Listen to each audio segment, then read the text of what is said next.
guys, good morning. So another day, another farmlet na naman tayo for today. So by the way, it's me again, Olive, dito po sa Greenfield Realty. Magbibigay na naman sa inyo na isang napakagandang property. Ayan, so si property po ay may lawak or sukat na 3 hectares. And then siya po ay located po rito sa Lopez, Quezon. And then siya naman po ay nasa 15 kilometers away from town proper po. Ano po? So si property po, as you can see, ayan, punong-puno ng niyog and then punong-puno ng saging. So mamaya iikutin natin lahat yan. Bibigay natin yung full details. Pero po syempre as always, paki-like, paki-share and subscribe sa ating YouTube channel. And then paki-pindot po yung ating notification bell para lagi po kayo updated sa mga properties na ibablog po natin. Ayan. So ano pang hinihintay natin? Tara, let's go. Ikot na tayo kay property. Medyo nakapasok-pasok na tayo sa pinakabunga ni property, and then makikita natin napakarami niyang puno ng niyog. Ayan yung pinaka national road natin, at tayo po ay merong nasa 80 meters na frontage, so pwede nating ipasok ang ating sasakyan. Ano po, lalapitan natin yung mga niyog na yan.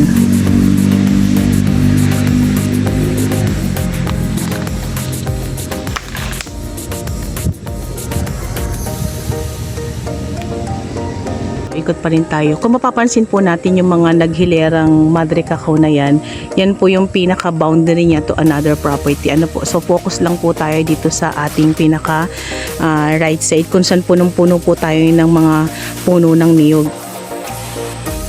Ayan po, ang dami. So buhat dito sa kinatatayuan ko, bali dito sa bakod na to hanggang dito. So flat na flat po iyan, pero pagdating dun sa may pinaka gilid, medyo bababa tayo ng konti. Ano po?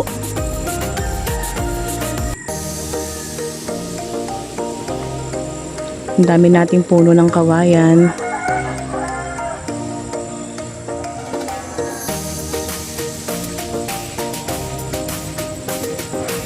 At kung mapapansin po natin, meron tayong pinaka-line na ng kuryente dito. Ayan po.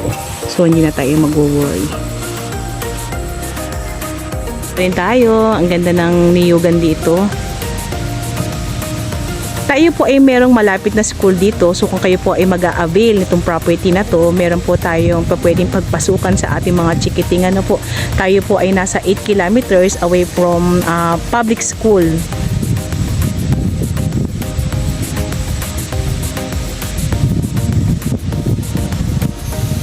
Napaka-healthy ng ating mga niyog. Ang dami ng bunga. Yan, so green na green din yung mga dahon niya, oh. Fresh air, ang sarap ng hangin dito. So para mas maliwanagan po yung ating mga viewers, explain ko lang po para magkaroon po kayo ng idea kung ano po yung pinaka tayo ng lupa na binibisita natin for today. So doon po ako galing, kung saan flat po yun. Ano po, yan po medyo pantayan na yan. Dyan po kami galing. Flat na flat po yan from the road. Dyan tayo po pwede magtayo ng bahay, magpasok ng sasakyan. And then, pagdating po dito, medyo mag-slow po tayo ng konti. Pero, hindi po ganun kahirap bumaba kasi dito ako bumaba sa way na to. So, napaka-gradual nung ginawa kong pagbaba. Hindi man lang ako nahirapan. Pwede rin pong ilusong dyan yung sasakyan. And then, pagdating dito sa may pinaka baba na, ayan, flat na po ulit tayo. Ano po? So dito yung part na marami tayong saging, marami tayong kawayan, and then may mga puno rin po tayo dito ng mahogany. So mamaya lalapitan natin para mas makita natin kung gaano kalalaki po yung mga mahogany na nakatanim dito kay property. Ito rin po ay bagong sukat, so pwede na po tayong hindi magpasukat. Marami tayong kawayan dyan o sa part na yan.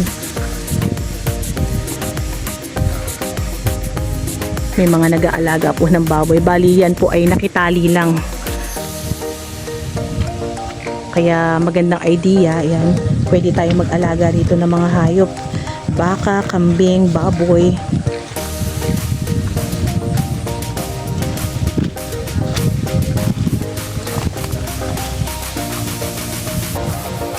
So, ikot-ikot pa rin tayo. And then napansin ko si saging natin, sobrang dami. Bali ito po ay nasa 2,000 kapuno. Ano po? So ayan, parang banana plantation na din. And then iba't ibang klase po ng saging yung nakatanim dito. So meron tayong saba, meron tayong green, meron tayong lakatan. Kaya for sure, meron tayong return income kay property sa saging pa lang.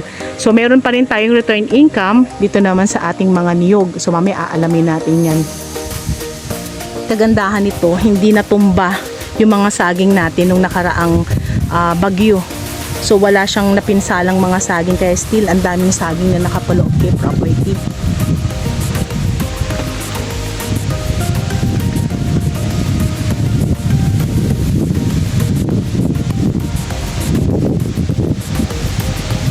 So nakalapit na ako dito sa mga puno ng mahogany.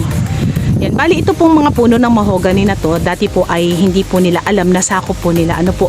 Pero nung pinasukat po ito, nasakop po ang mga puno ng mahogany na yan. Kaya yan po ay nakapaloob na po kay property. Yan, kung madidinig natin yung nagaslas ng tubig. Maganda po yung flow ng tubig dito. So meron tayong hose dyan sa banda na yan. Yan po ay nanggagaling po sa bukal. So yung mga nakatira dito, na mga nakabili ng mga lote-lote, yan lang po yung pinaka-source ng tubig nila. Continuous po iyan. So hindi tayo mamomblema dun sa ating tubig. Yan, may mga bahay na rin po dito. Yan po ay mga nakabili ng mga nilolote-lote. Ano po? So magandang idea din kung mabili natin itong property na to. Pwede po tayo mag benta ng mga slot-slot dito. Kasi ito po ay along National Road.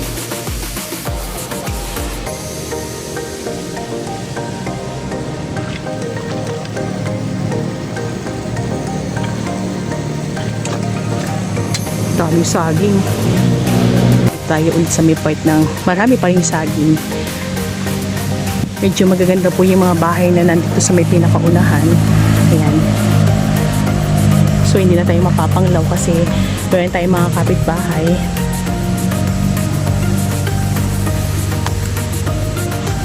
Lalaki ng mga puno. Meron tayong mga nakikitang tanim dito na mga kalamansi, mangga. Yung mga nakita na natin fruit bearing. Pero talagang panalo tong property na to. Ang daming laman.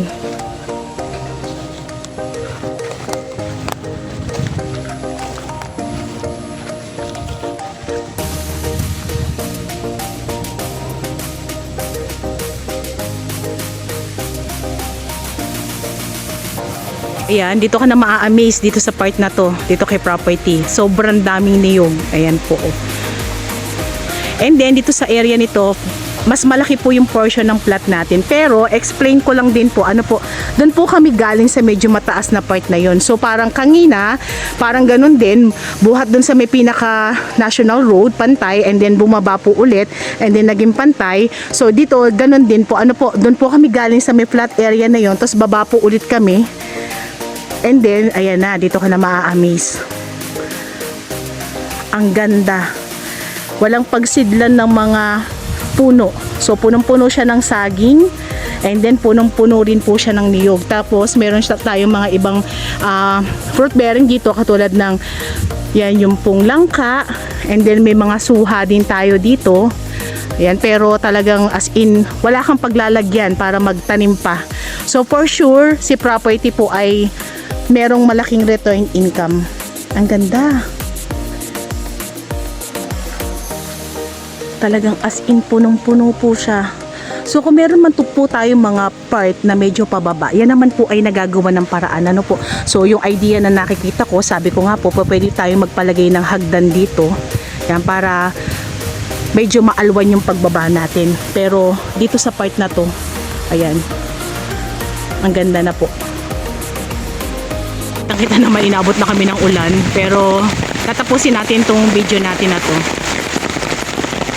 So si property po ay may nakapaloob na halos nasa 600 to 615 kapuno ng niyog, and then ulitin ko lang, ito po ay may nakapaloob din na 2,000 kapuno ng saging. Kaya for sure yung pambibili po natin kay property, merong babalik po sa atin. Kagandahan din po nito, yung mga niyog na nakatanim dito ay mga bata pa. So napakatagal pa natin pakikinabangan.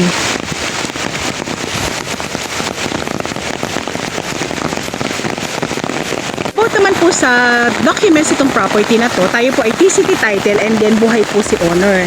So napakaganda po nung title po natin. Ano po, madali po nating may ta-transfer ito sa mga bagong makakabili or bagong magmamay-ari. And then, about naman po sa sasagutin ng ating seller at buyer, ayon po kay seller, sasagutin niya po lahat. Kagaya po nito, bagong sukat, so hindi na po kayo magpapasukat. So, ang sasagutin na lang po ng ating buyer is yung deed of sale and then yung transfer. Yan, sa mga buyers ko po na naghahanap ng property na gusto, maraming tanim, may sure return income, along National Road, yung pagbaba mo ng sasakyan ay property na agad.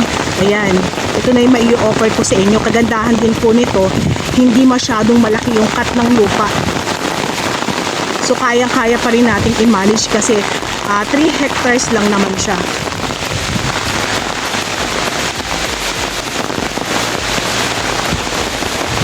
Nakikita naman natin doon sa pinaka video natin. Talagang walang space na walang tanim. Ganda. Medyo malakas-lakas na po kasi yung hangin, pero sana gusto ko pang puntahan yung sapa dyan kung saan nanggagaling yung pinaka-source ng tubig, pero hindi na natin napupuntahan, masyado na pong malakas yung ulan at madulas na po yung daan. So pasensya na, pero nakita naman natin dun sa unang video natin, may hose doon. So dito po nanggagaling yun, ano po. So sa lakas ng source ng tubig natin, nakakaakyat dun yung pinakatubig sa may malapit sa kalsado kung saan po pwede tayo magtayo ng bahay. Talaga inabot na kami ng malakas na ulan. Pero thanks God, natapos din po natin ikutin si property. Ano po? Ayan, sa mga gusto mag-avail ni property, meron po kaming WhatsApp and Viber na nasa taas ng yung screen. Pwede nyo po kami i-message or i-call po dyan. And then, about naman po sa ibang info na hindi namin nabanggit or details na hindi po namin nabanggit kay property, nasa description box po namin. So, click nyo na lang din po yun. And about naman po sa pricing, nasa description box din po namin.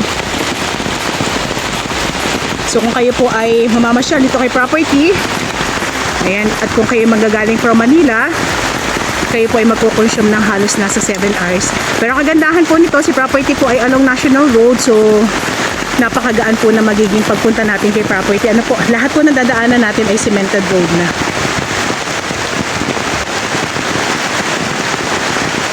Yan, napakagandang property na basic natin for today. So avail na po kayo mga ka-farmlat. And thank you for watching.